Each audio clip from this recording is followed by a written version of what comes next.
How sunlight, the immune system, and COVID-19 interact? There seems to be a correlation between states that get a lot of sun and lower rates of death. There are probably several pathways by which sunlight and sun exposure may exert beneficial effects. As we were reading the literature on other viruses, particularly SARS, the earlier coronavirus, there were indications that UV light could at least inactivate the virus on surfaces and could also either decrease the risk of getting the virus or reduce symptoms. The benefits of sunlight may extend beyond its ability to slay COVID-19 outside the body. When people are exposed to UV light, this may cause changes inside the human body that both strengthen the immune system, and block COVID-19 from replicating and causing severe illness. How the human body reacts to UV light?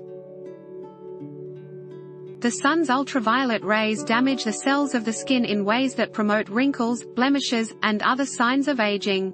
UV damage also raises a person's risk for skin cancer, which is the most common form of cancer in the United States. These dangers are well established, and so virtually all public health messaging advises people to apply sunscreen, don protective clothing, and take other measures to shield skin from the sun's rays. Making people phobic about being outdoors in the sun is just so counter to our evolutionary basis, it just doesn't make sense. Human beings evolved to live outdoors, we're not moles, and that our absence of hair or fur suggests that our skin is meant to encounter some direct sun exposure. Sun-triggered elevations in nitric oxide could help protect people from COVID-19, and this belief is based in part on a 15-year-old Swedish study that examined another deadly coronavirus, SARS. COVID-19 gets into the body by binding to the same receptor as the SARS virus. Vitamin D and COVID-19 relation. While some foods contain vitamin D, people have traditionally gotten most of their vitamin D from the sun. When exposed to ultraviolet light, a chemical reaction takes place in the skin that results in the production of vitamin D. They found a correlation between low vitamin D levels and higher rates of COVID-19 infections, and, even more so, COVID-19 deaths.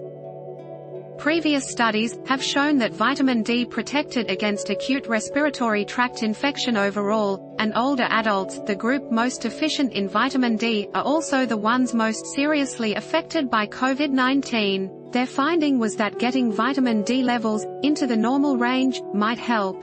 Previous studies identified associations between higher levels of ACE2 and better coronavirus disease health outcomes.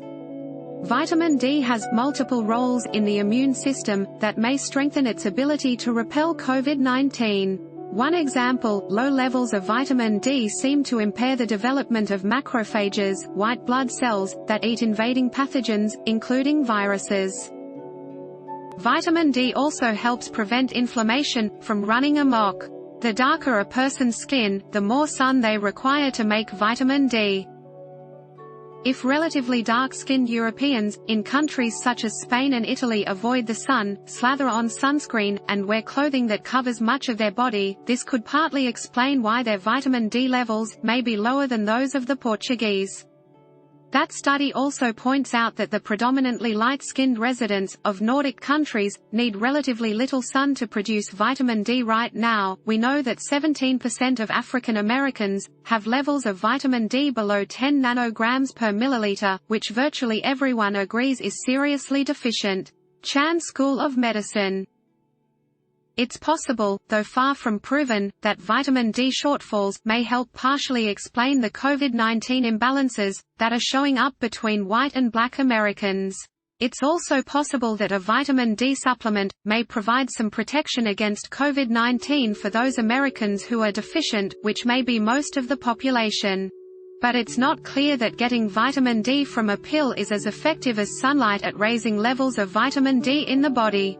There may be limited absorption from supplements, and some past work on the health benefits of vitamin D pills has been mixed. Even if a supplement could effectively raise vitamin D levels, it would not provide the nitric oxide boost associated with sun exposure, the one that may stop the spread of COVID-19 in the body. The benefits of non-burning sun exposure may outweigh the skin cancer risks. Especially in the midst of COVID-19, getting some sun, not enough to burn, but enough to tan, makes a lot of sense. But the amount of sun a person needs to increase vitamin D and nitric oxide will depend on that person's skin color, the amount of exposed skin, the time of day, the time of year, and many other factors. Thanks for watching. Please do like, share, and subscribe.